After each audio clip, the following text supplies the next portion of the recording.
George Kilpatrick, inspiration for the nation, celebrating people we feel good about. Well, if you are trying to have what our next guest says is a rock star career, but there's some stuff that gets in the way, like people and places and things.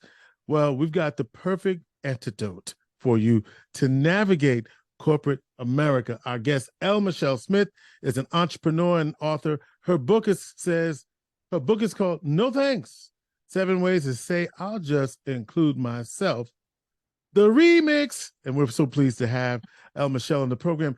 El Michelle, tell us about your background and how you came to tell us the story in this book.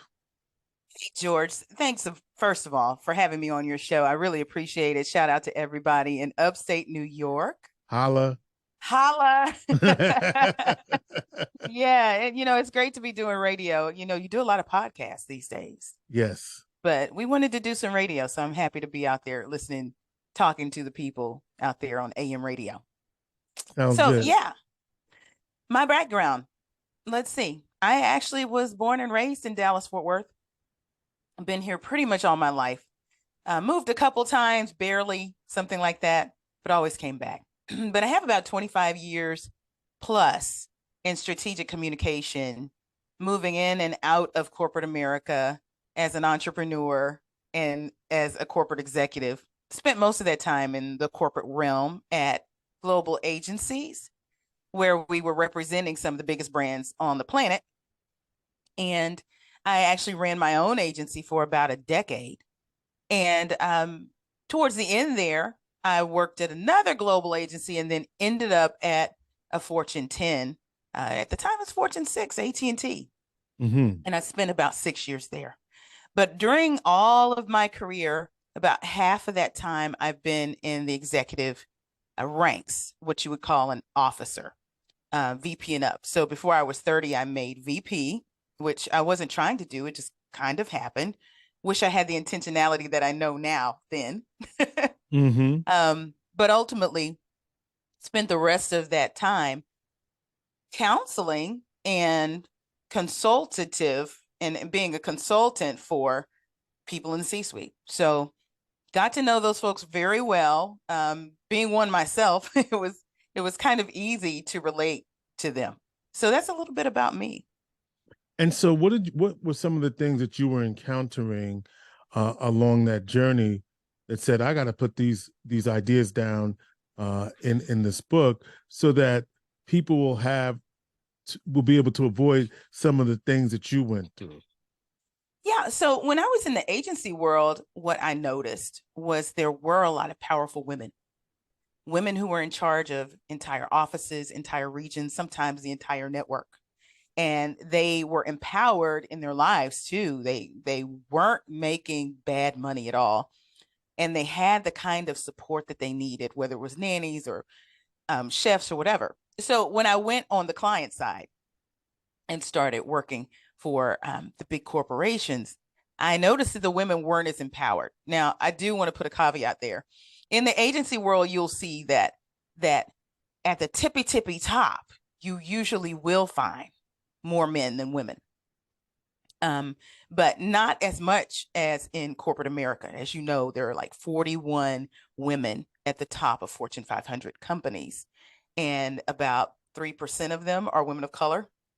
Only 2 of them are Black. Just 2. Just 2. And that's amazing because at the time that I wrote this book, there was none. Right. In fact, Ursula Burns right. had retired back in 2007, and we hadn't seen one since.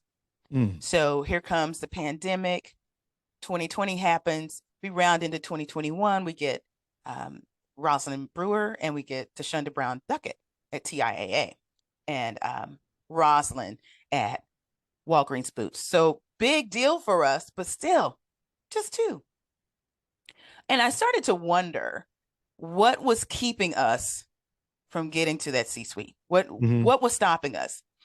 And because I built from the ground up the corporate communications DE&I practice, I was able to have some insight into the numbers at that company, but also across the industry, right. because we're always gauging what was going on. And this company wasn't having any different problem than anyone else. In fact, if you look at the Diversity Inc. top 50, AT&T was probably around number 3 before I left, and then they rocketed to number 1 with some of the work that we'd done and some of the people that were there too. And now they're in the Hall of Fame. But wherever they were soft, they were soft just like other companies. And that was when it came to women, period, before you even get to women of color. Right. And somewhere around the middle of the leadership pipeline, they get to senior manager, director, and then they just start falling off. They weren't even in the company anymore, let alone going up the chain. You'd get a precious few that would make it through, and it just start thinning from VP going on up to SVP, EVP, and the C-suite. So why are they falling off? It's a combination of reasons. One is very fundamental, and that is corporate America. These big organizations, even the small ones, were not built with people of color and other underrepresented groups and women in mind. Just not built. Wasn't built for us. Foundationally, it's just not built. And what do you mean built for us? Because what does that mean? Okay, so when you look at the data and the research that's out there, whether it's Catalyst, Women in the Workplace, even the US Census gives you some of this too. These companies, especially some of these old industrial ones that came up, but even the ones that are kind of new school coming out of Palo Alto, they were built by white men to center white maleness. They were built with white men in mind. So when that happens, everybody else is othered. Okay. So I'll give you a great example. When I was running my agency, and it was a small agency, but we had, a nice group of people working there. We had a couple of offices, satellite offices in Chicago and Atlanta, and with the home office in Dallas. I had some rude awakenings, even in small business. When at the top of my company, I was the CEO, just like I am today, would walk in to a room, people would assume that the white men that were with me were in charge. And I had picked up over time that it was smart to have these white men with me, because for a while there, we let them go on and talk. And we allowed them to get to the point where they offer us the business. And then my white colleagues would tell them I was the boss, but we had the contract by then. So that's a strategic move you made. That was. And that really is the type of knowledge that I share in this series of books. It's a franchise, really. There's another one coming in June called Yes, Please, 7 Ways to Say I'm Entitled to the C-Suite. And it kind of gives the next chapter of the story that you are introduced to in No Thanks. So yeah, that's one of the things that I see, that the foundation is just not built with people of color, women, or any other represented group in mind. Okay. Number 2, it's cultural. Now, say more about that. This gets deep. Okay. And you have to understand how I define culture. Culture is that thing that makes your squad a squad. So it isn't always race. It could be all the way to the micro level, where it's just the routines that you and your guy friends have when y'all get together on a Friday night, right? You might pop beers. You may play cards. It's your rituals. Right. It's the language that you use. It's all of those things. You can have a culture inside of a culture, right? Okay. So level set there. But when you consider Black women, we've got some layers. One, we've got our culture, our race, right? Then we've got our gender, so that we're very intersectional. Many of us have generational trauma that we're dealing with. And then sometimes it's just things that are passed down to us that we saw, that were modeled before us, and we've been told to kind of live in that way, right? We'll get back to that too. And then some of us allow our faith and our churchiness, or whatever our background is, to come into play too. So let's go back to race. Whether you are Black or brown, Latinx, African American, Asian American, we are communal people. We believe in community and familia and family. It comes first. Oh, yeah. Now, if you know the story of how they kind of got the Native Americans in the Trail of Tears, they gave them blankets that had smallpox in them. But they did that on purpose because they knew they would share the blankets. Because we are community oriented. We look out for brother and sister. It's just in us. That's how we do. That's how we survived over time. That's not to say there are not any exceptions, but this is the overall culture. We appreciate community, right? The barbershop is a microcosm of community. So is a beauty shop, right? Well, it used to be. now you can go and get all fancy and get a mimosa and all that kind of thing. Yeah, they do all of that too. They do a lot. But to just reiterate my point, we like the idea of community, even with the sororities and fraternities. Yeah. We took that concept all the way up. You know, we got diamond sorors who are 90 years old, right? And they're still wear their pink and green, and they show up to, by the way, AKA, Okay. right? You're AKA? Yes, I am. But you see what I'm saying? Listen, I got a whole house full of them. Trust me. Okay. So you understand? Yes. We like to gather Mhm. and we're communal. We like to share. That's why we call each other brother, sister, right? Right. Put that in a corporate environment that is capitalistic. Yeah. It's a little bit more cutthroat. A little bit. So our culture really isn't cut out for it. But I am laughing because have you been to a sorority meeting? But anyway, I'm gonna just leave that. That's a whole other show, George. That's a whole other thing. We'll do, you know, that our kind of people kind of show. That's a little bit later. Yeah, right. But you see my point. I see your point. We are very community oriented. And so when we get into this corporate environment where we stick out, by the way. Yeah. We stick out. Corporate means one body. Do you think that that's true only in corporate America, or do you think nonprofit has more of that communal thing, or do you think, although nonprofit could be a hospital, which is big, you know, a big hospital system. Corporate is a microcosm of everything that's happening in our country. Everything. So it's just everything. So you're including the nonprofits as well. Absolutely. My clients span all of it. Yeah. Yeah. And so medical health care doesn't matter. So take me then to, so you were going through some of the challenges. So being a woman of color, being a person of color in a corporate structure that you said wasn't built for us. And I hadn't heard it quite said that way. And it might explain why for some, some people obviously play the corporate game and they're able to rise up the ladder. But what does that mean for them? What does it mean? Right. You know, in the new book, we talk about vanilla Black folks. Talk to me. You could be chocolate and vanilla too. Go ahead. We're not talking about skin color. Right. Because, and you're basically saying, what are you saying in saying that though? Okay. So I mentioned that corporate, the word itself means one body.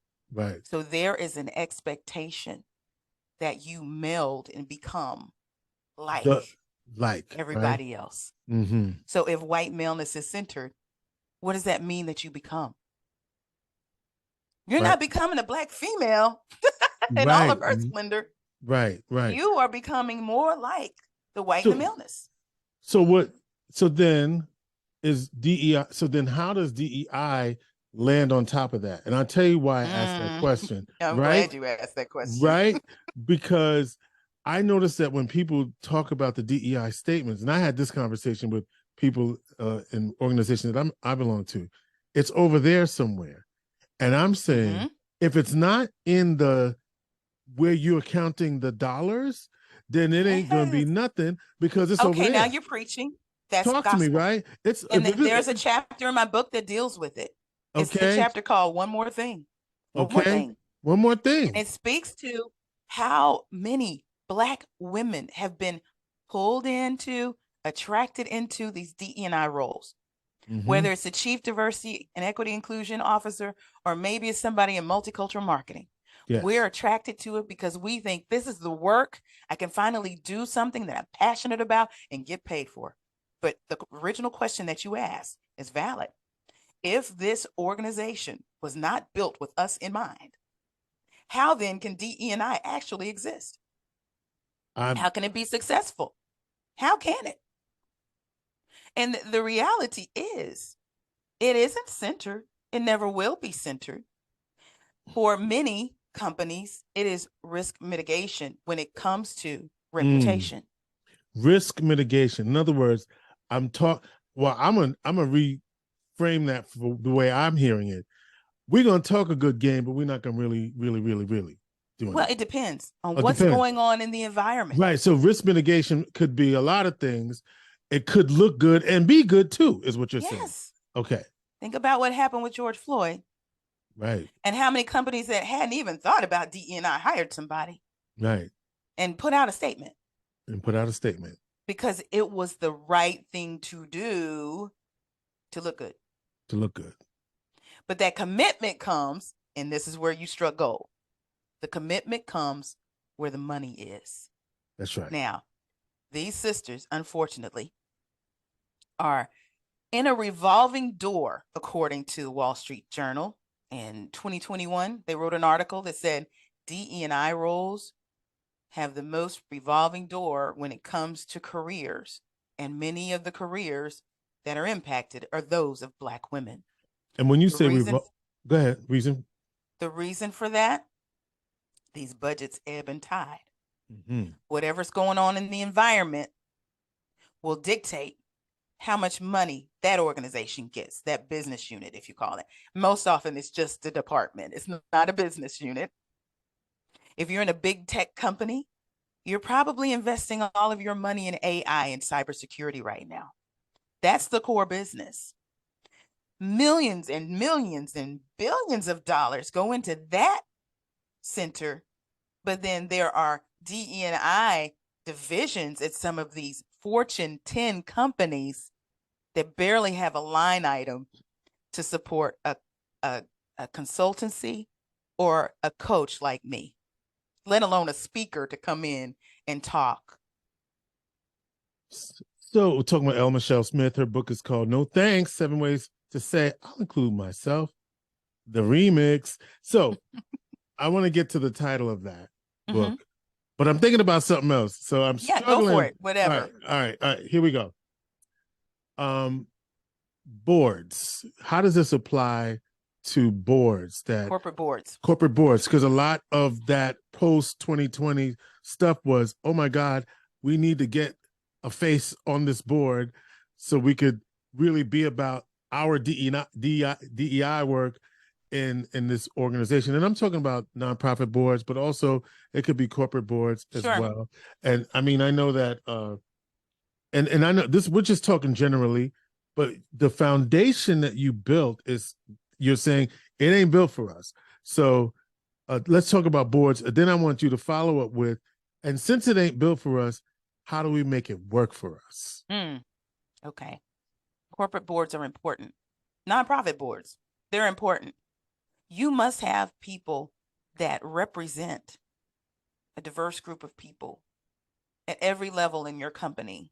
The board is the top level. We need to be there. Yeah. Now, are our voices being heard? Are they considering what we're saying? Are we even speaking up? Right. These are real questions. But I would also say that while they have that power at that level, you need to have the representation throughout the pipeline. And the problem is you've got that middle of the pipeline that thins out for just about everybody, not just women. But it's striking for women. The numbers are just distinct for women, and with Black women leading the way out of the organizations. So what do you do because this is what companies do. They'll say, we want more diversity. So they'll run out and hire a bunch of interns or, entry-level folks and say, look at all of these people that came from HBCUs. Yay! But there's no consideration for the experience that they have as they're there in those ranks and what's going to keep them there in order to progress and go up the ladder. Now you have a generational culture that's going on too. So my daughter was born in 2012, which was the tail end of Gen Z.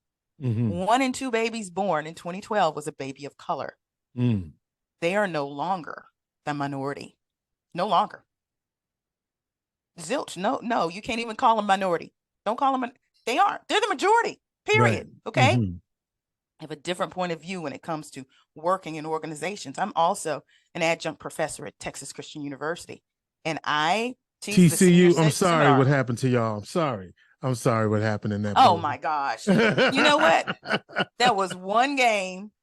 It did not define our incredible season. All right. And I hope y'all were watching when we beat down Michigan, because that did happen. Okay, so that did happen. So don't forget that happened. That happened too. But you know what? Long live the Hypnotoad. Okay. I just had to do that. Well, I appreciate that. Yeah. Nice little chatter there.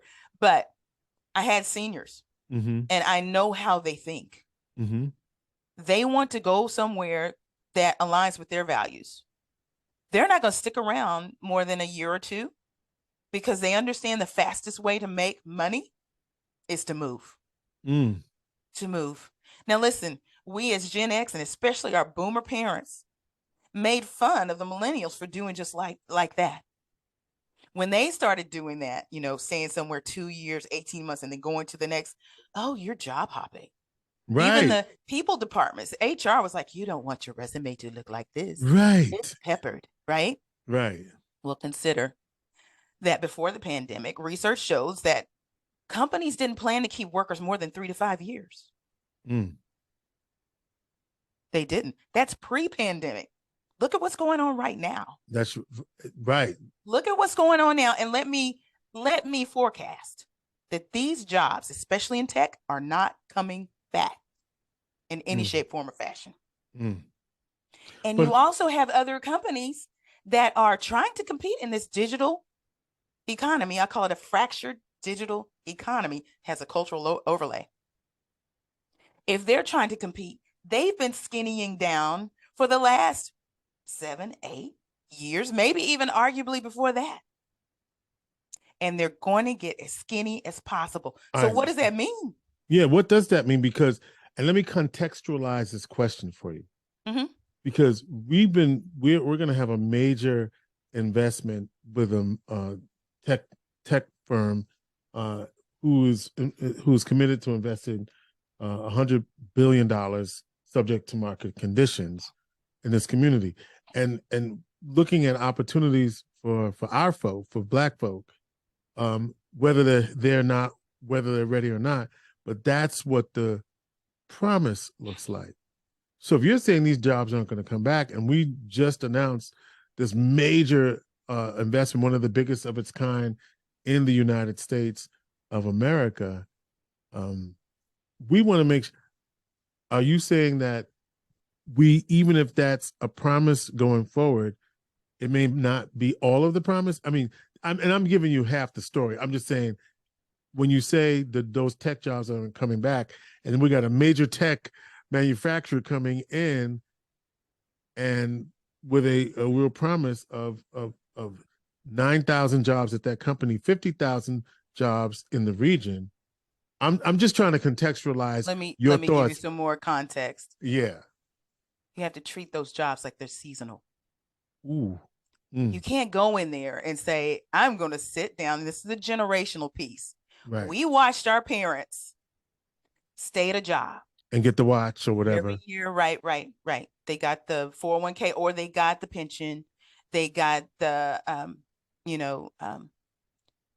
they got 15, 20, 35 years. They got the watch. They retired, right? That's for white collar jobs, some blue, who knows, right? That's what we saw them do. And as their kids, as their begets, we tried to live that life in a changing environment that's not planning to keep us. So yeah, they're going to hire up just like the tech companies did.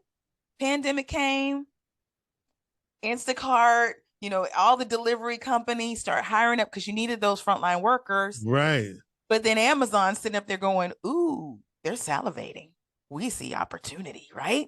They hire up like crazy. Google hires up like crazy.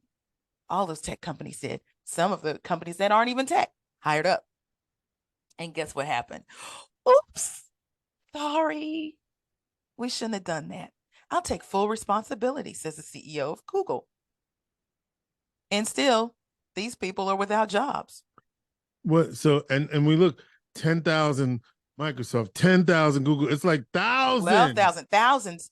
And Thousand let me tell you, these DEI roles are right in that number. in that I'm number. seeing some of them Out get the cut door. Out the door. Are we out the door. right? Because it's not built into the strategic model. No, So it's easier to cut that role than to cut someone who is over a product for Amazon. right.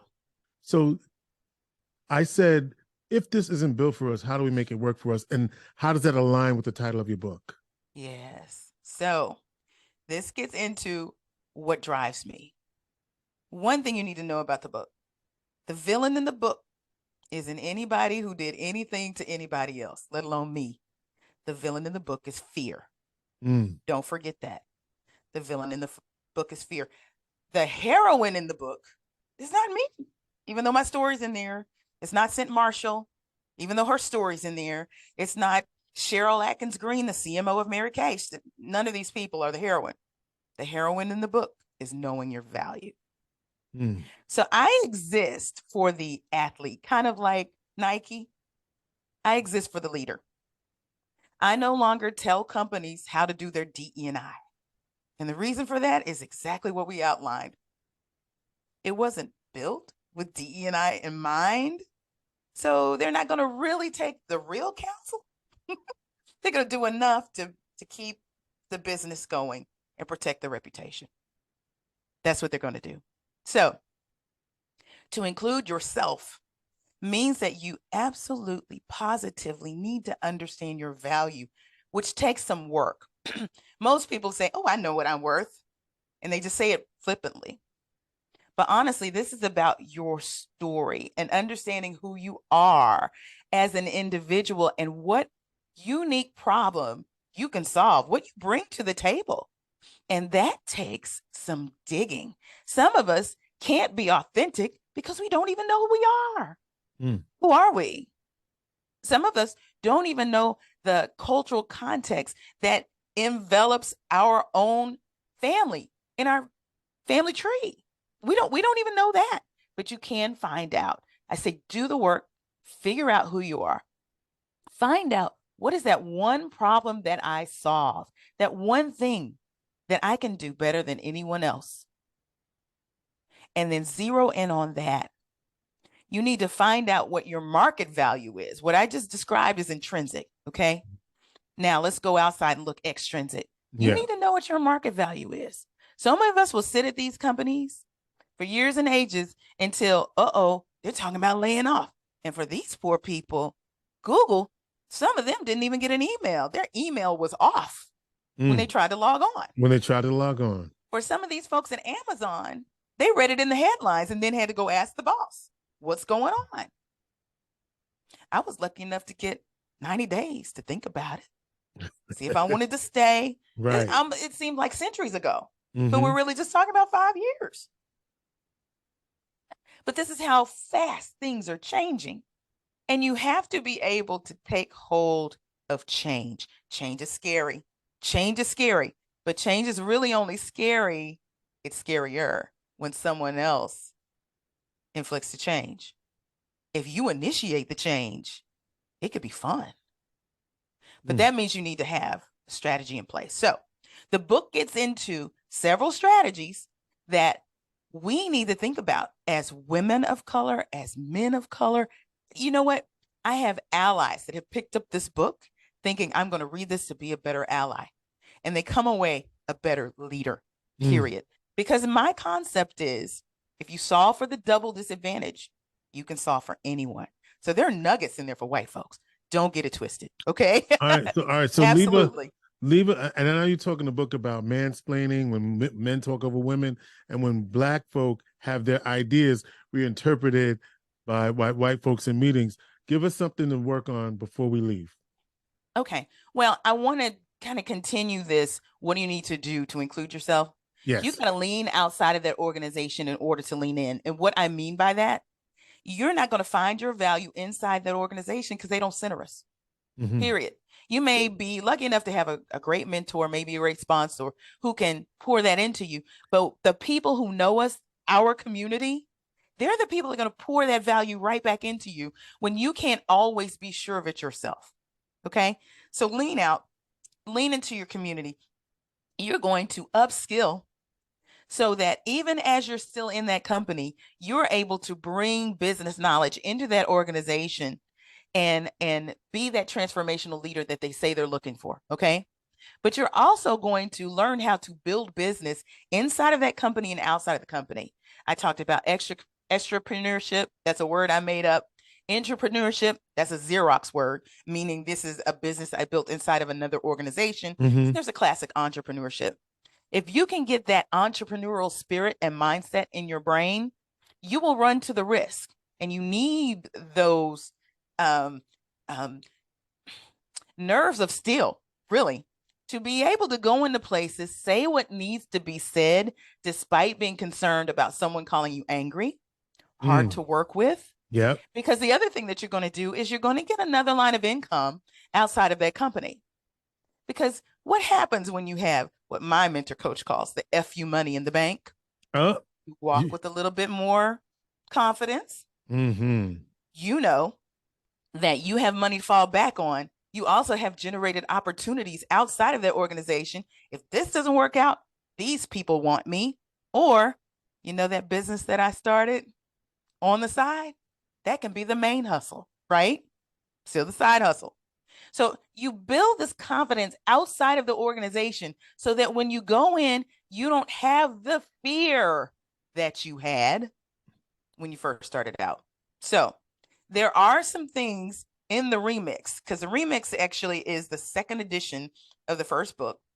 And there are 2 bonus chapters. It's about 2/3 more content than the first one. And we introduce some research that is actually fleshed out in the next book. Yes, right. Please. Mm-hmm. And in the research, we asked 100 high-performing Black women who, by gender and by race, were the most helpful to them in their leadership aspirations and who were the most harmful. And we introduce in this first chapter of the bonus chapters that problematic white woman that topped the list of most harmful. And we talk about Karen. We name her Karen, but then we give you some instructions and some insight on where Karen comes from. Karen didn't just pop up in a Target one day with a bad haircut. Karen goes all the way back to the plantation. And the dynamic between white women and Black women that went on then. Have you heard of the term epigenetics? I don't know what it means, but I heard it somewhere. Yes. Epigenetics is all about the trauma that's etched into our DNA. Oh, yeah. Generation over generation. Yeah. Who's the brother? Resma Monica writes about this in his book, My Grandmother's Hands. Check it out. Oh, okay. I have to look at that. But yes. Okay. So they've studied this when it comes to Black people and slavery. There are certain things that we do to this day that we might not even know where it came from. But that little stuff is etched on our DNA. Spanking is one of those things that they have, like, right. And some of the brutal spankings that some of our ancestors and some of us endured. Right. Because that was the only way of correcting that we knew, because it was modeled for us. It was modeled for us. Okay. Yeah. Mm-hmm. But here's the thing about epigenetics. No one has really studied what the white man and woman's role in slavery has done to the DNA of white people today. Oh, yeah. They carry the trauma too. Yes, they do. And it's not conscious. It's not conscious. It's not conscious. So I talk about this one white woman that I worked with that I considered a friend, who pretty much work jacked me, but all along the way was trying to, you know, oh, shout out Michelle, shout out El Michelle, you know, for helping me, is what she said, when I'd won awards for the work. It happens. It does. It happens. So one of the things that the tips that I give when it comes to work jacking is to build your personal brand in such ironclad fashion that when that bullcorn happens, it goes down exactly the way it went down in my world. Crickets. This woman was trying to take credit for all of my work, and everyone knew I had the awards for it. So what do? Karen gets up there and she says whatever she says. She sits down, and that's really it. And that's it. And That's it. How do people get the book? Okay, you can go anywhere online to get the book all around the world. Amazon.com is a great place to go. It is in select retail. If you want it in your local retail, support Black bookstores. Let them know that you want it. They can order it. They'll order it and they'll stock it. Even Barnes & Noble in the big box. If you want it, go talk to them and they'll make it happen. They'll make it happen. But the easiest and fastest way is Amazon.com. Amazon.com. All right. L. Michelle Smith, and AKA for all y'all listening and watching. All right. What's your website? Tell people how to get a hold of you. You can find me at lmichellesmith.com. And I'm everywhere on the social web. So it's L. Michelle Smith on Instagram, the L. Michelle Smith on TikTok. I'll even do a whoa every once in a while. You can find me on LinkedIn, the same name, and on Twitter at L. Michelle Speaks. All right. L. Michelle Smith is the author of 7 Ways to Say, no thanks, 7 Ways to Say, I'll just include myself. The remix. And you can find her, and you can find it everywhere books are sold. And she's a coach. She's an entrepreneur. The sister's got a lot to offer. Pick up her book and learn how to include yourself. And look for the new book as well. George Kilpatrick, Inspiration for the Nation. L. Michelle, thank you so much for joining us in the program. Thank you, George. All the best to you, and God bless. Inspiration for the Nation.